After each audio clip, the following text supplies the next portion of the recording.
This video I'm going to discuss about exam AIMS CRE। ये जो post थी वो था AO असिस्टेंट एडमिनिस्ट्रेटिव ऑफिसर के लिए। आज एग्ज़ाम था 28 Feb 2025 को। तो इस एग्ज़ाम का पैटर्न देख लेते हैं। पहले इस एग्ज़ाम में जो था वो क्या था कि 5 सेक्शंस थे हमारे पास, और टाइमिंग हमें था 18 मिनट्स था पर सेक्शन। ओके, पर सेक्शन हमें 18 मिनट्स दिया हुआ था, और जो हमारे पास क्वेश्चंस थे हर सेक्शन में हमारे पास 20 क्वेश्चंस थे। तो इस तरीके से ओवरऑल जो था हमारे पास, जैसे तो 5 सेक्शंस थे, तो ओवरऑल 90 मिनट्स का टाइम था, और हमारे पास क्वेश्चंस थे 100 क्वेश्चंस। ठीक है, अभी इसका कट ऑफ वगैरह तो मैं नहीं बता सकती हूँ, क्योंकि इसका कट ऑफ क्योंकि एग्ज़ाम पर डिपेंड करता है, नंबर ऑफ़ वैकेंसीज़ पर डिपेंड करता है, और एग्ज़ाम लेवल कैसा है उस पर कट ऑफ डिपेंड करता है। तो ये मैं नहीं बता सकती हूँ, लेकिन एग्ज़ाम कैसा आया था और मेरा कितना अटैम्प्ट हुआ वो मैं बताती हूँ। देखो, हर सेक्शन में जो असिस्टेंट एडमिनिस्ट्रेटिव ऑफिसर का जो एग्ज़ाम हुआ था उसमें हर सेक्शन में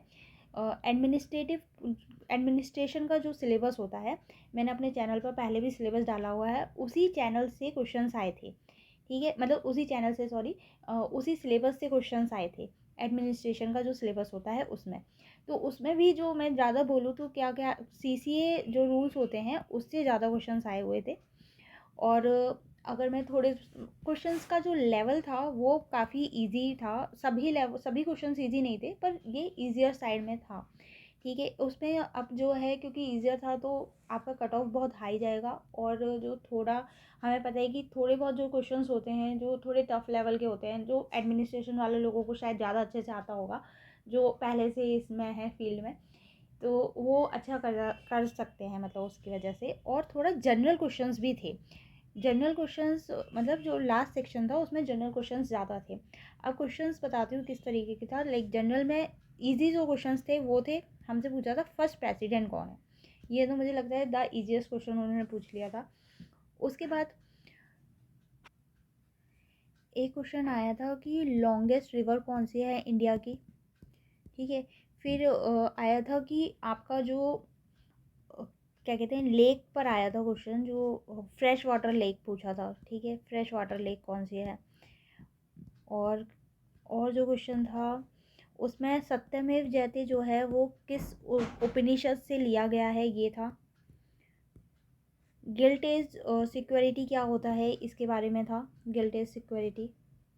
ठीक है, तो इस तरीके से ये जनरल क्वेश्चंस थे। और जो एडमिनिस्ट्रेशन के क्वेश्चंस थे उसमें थोड़े क्वेश्चंस बताती हूँ। जैसे कि आपसे पूछा था लीव रूल्स आए थे। लीव रूल्स में नॉर्मल कितने साल का मैक्सिमम लीव ले सकते हैं। फिर मैटरनिटी लीव पर आया था कि इसमें जैसे आपका मतलब अगर फर्स्ट चाइल्ड है उसका और सेकंड टाइम्स में ट्विंस हैं उसके, तो फिर वो जो फीमेल गवर्नमेंट एम्प्लॉय है उसका कितना वो मैटरनिटी लीव ले सकती है, ये क्वेश्चन था। और आपका चाइल्ड केयर लीव पर क्वेश्चन था। इसी तरीके से लीव्स पर क्वेश्चन थे। FRSR से क्वेश्चन आए हुए थे। ठीक है, एक क्वेश्चन आया था जो मैंने गलत किया है, वो है लाइक PFMS की फुल फॉर्म आई थी, जो कि बहुत ही मुझे मतलब अभी लग रहा है कि इजी है, पर मैं इसे गलत करके आई हूँ। इसका पब्लिक फाइनेंस मैनेजमेंट सिस्टम है। और एक क्वेश्चन था कि नॉन प्रैक्टिसिंग अलायंस मिलता है डॉक्टर्स को, वो कितना मिलता है, वो क्वेश्चन आया था। इसका आंसर 20% है, लेकिन मैंने 25 लगाया तो वो भी मेरा गलत हो गया है। इस तरीके से ऐसा नहीं है कि क्वेश्चन ईजी थे, पर बहुत लोगों ने कन्फ्यूज़न में गलत किए होंगे। तो ये ओवरऑल एग्ज़ाम था, और इसका जो मैंने अटैम्प्ट किया है वो 100 आउट ऑफ 100 अटैम्प्ट किया है। 100 क्वेश्चंस थे, 100 आउट ऑफ 100 अटैम्प्ट किया है, क्योंकि देखो क्वेश्चंस इजी थे तो इस चक्कर में मैंने 100 अटैम्प्ट कर दिया है। हालांकि ज़रूरी नहीं है कि जिसने फुल अटैम्प्ट किया है तो उसका निकल ही जाएगा। कभी कभी कम अटैम्प्ट करने वालों का भी अच्छे से सिलेक्शन हो जाता है। तो ठीक है, all the best for everyone. अभी रिज़ल्ट आएगा इसका 15 डेज़ में, तो 15 डेज़ अबाउट आएगा, तब देखते हैं। All the best to everyone.